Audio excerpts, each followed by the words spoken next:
Let's talk about it. What really popped up in my mind is the act of it was this. Basically, the video that we're talking about in question is one of the videos that basically blew up on my page, and it was talking about veterans, right? This specific young dude, he said that his grandfather or his great grandfather made it in the military back in the day, right? With the times that they were in, all of the things that were against him, and his thing was he don't believe in systemic racism. Let's talk about homelessness within veterans. Homelessness is a significant issue for a portion of veteran population with a common risk. This shit is crazy. It's not even fucking taking everything. Yeah, homelessness is a significant issue for a portion of the veteran population with the common risk factors including substance abuse, mental illness, and low income, though the overall trend of veteran homelessness has declined by over 50% since 2010. That's a lot. The U.S. Department of Veteran Affairs actively works to combat veteran homelessness through outreach, housing solutions, and healthcare services with programs like HUD, Badge Voucher Program, providing support. Statistics and trends. Overall decline since 2010. Number of veteran experiencing homelessness has decreased by over 50%. Recent increase. 2023 point in time count show a 7.4 increase in veteran homelessness compared to the previous year.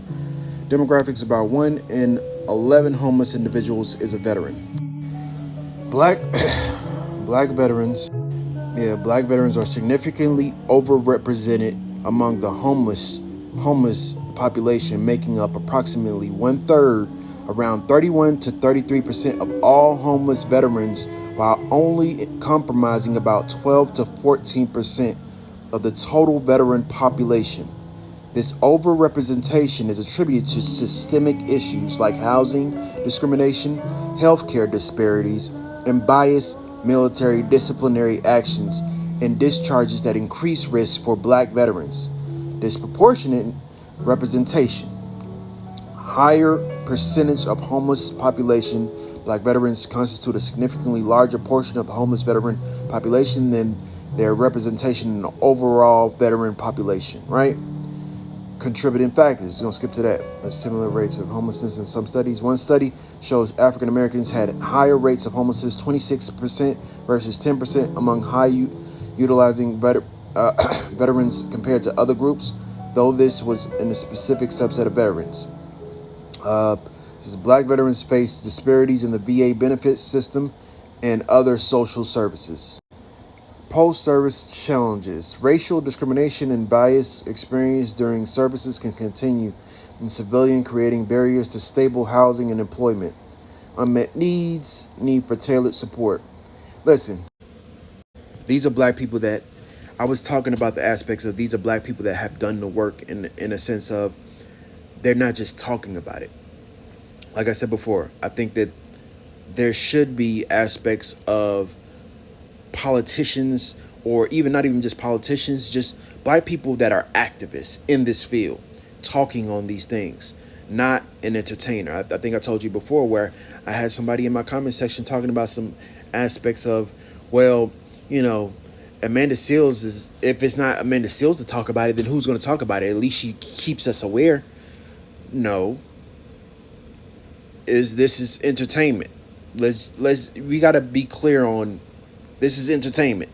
Okay, let's just keep it a buck. It's entertainment. Because the conversation is not something that can be implemented in a way that it can be used for policy. It can be used for law. It's entertainment. It's just here we're going to talk about it. That's all it is.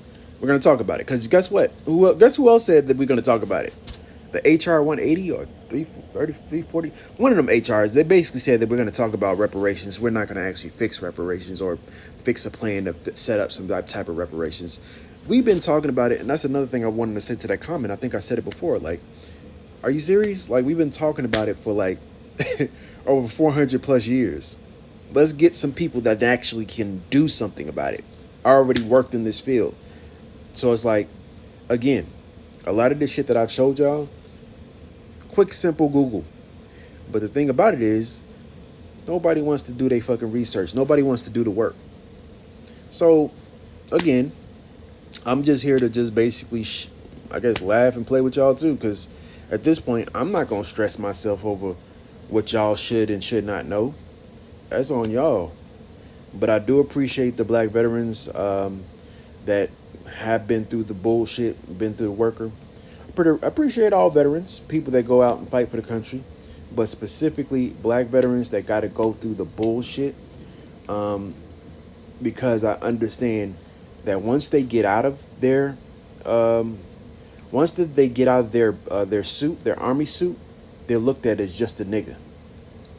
All the other people, they go back to their normal everyday American lives. Black people take off that suit and they gotta have the same experience that they've always had since we've been in this country, fighting for these motherfuckers. You feel me? Like fighting for motherfuckers that don't even give a fuck about you.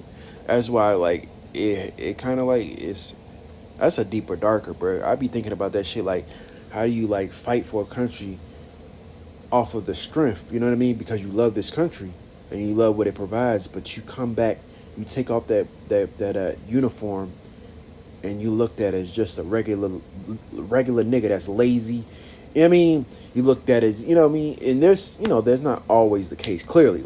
Not the all police. As much as y'all talk about women be doing that, it's a lot of you white men that be doing that shit too. But yeah, the main thing is that yeah, once they take out that uniform, they looked at as a regular nigga and they could be pulled over for nothing, be shot for nothing. I remember I had a ticket, right? And I think that somebody else, it was a dude in uniform, he had his army uniform on, and he was like trying to let them know, like, listen, bro, I was actually just headed to the base. You know what I mean? Trying to make sure that, but they didn't give a fuck. The police didn't care. Like, you gonna get this work. And it was almost like they treated him worse than they treated us. I don't know what that's about. It's almost like they treated him worse than they treated us. Like they treated him worse because I guess he served the country, and like, fuck yo, like that's I don't understand that type of animosity towards niggas that fight for this country. Like, show that nigga some type of respect. Like, god damn, nigga. Like, you ain't over there. You feel me? Like, you ain't over there fighting for it, like literally willing to take a bullet. You feel me? Like, I get y'all willing to take a bullet in the hood, but it's a different from taking a bullet in the hood and taking a bullet in Iraq or Iran or what else? Palestine. You know what I mean? That's different, nah, dog. Like, that's different, man.